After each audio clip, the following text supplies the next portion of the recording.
বুঝতে পারেনি, জানতে পারেনি এরকম একটা মেলা হচ্ছে বা এরকম একটা আয়োজন হয়েছে, সেখানে সাধারণ মানুষের পক্ষে জানা তো অসম্ভব, জানানোই হয়নি, জানানোর প্রয়োজন বোধ না।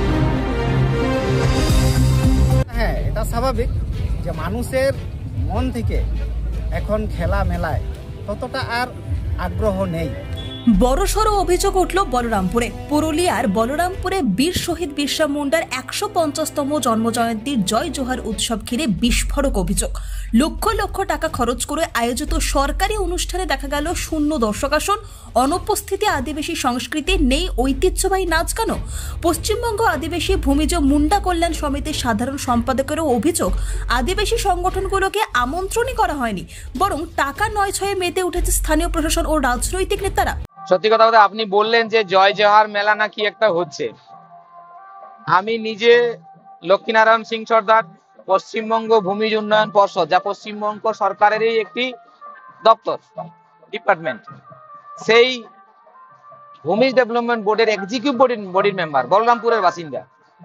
এরকম আদিবাসীদেরকে নিয়ে যে একটা অনুষ্ঠান হচ্ছে, সেই খবরটাই প্রথম শুনছি আপনার কাছ থেকে। তাহলে আমি একটু যোগাযোগ আছে প্রশাসনিক জায়গায় বা বিভিন্ন ভাবে পরিচিত মুখ, আমি জানিনি, ফলে আমার বিশ্বাস যে এলাকার কোনো আদিবাসী মানুষকে জানানো হয়নি, এটাই দুর্ভাগ্য। জয় জোহার মেলা নাকি আদিবাসী মেলা, অথচ আদিবাসীরা জানেনি। এখানে লক্ষ লক্ষ টাকা করে খরচ করে জয় জোহার মেলা করা হচ্ছে, কাদের জন্য, কি জন্য, উদ্দেশ্য কি? এটাই তো আমাদের বারবার প্রশ্ন। যারা এগুলো করছেন, বিশেষ করে যারা প্রশাসনে আছেন, যারা সরকার চালাচ্ছেন, তাদের কি আদৌ আদিবাসীদেরকে নিয়ে কোনো ভালো কিছু সদিচ্ছা আছে?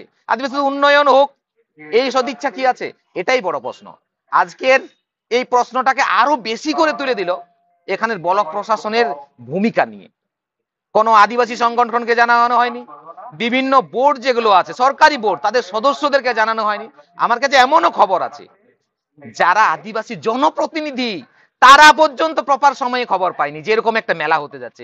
এর থেকে দুর্ভাগ্যের আর কি হতে পারে? কোথায় বাস করছি, কোথায় বলরামপুরের প্রশাসন, কি চাইছে?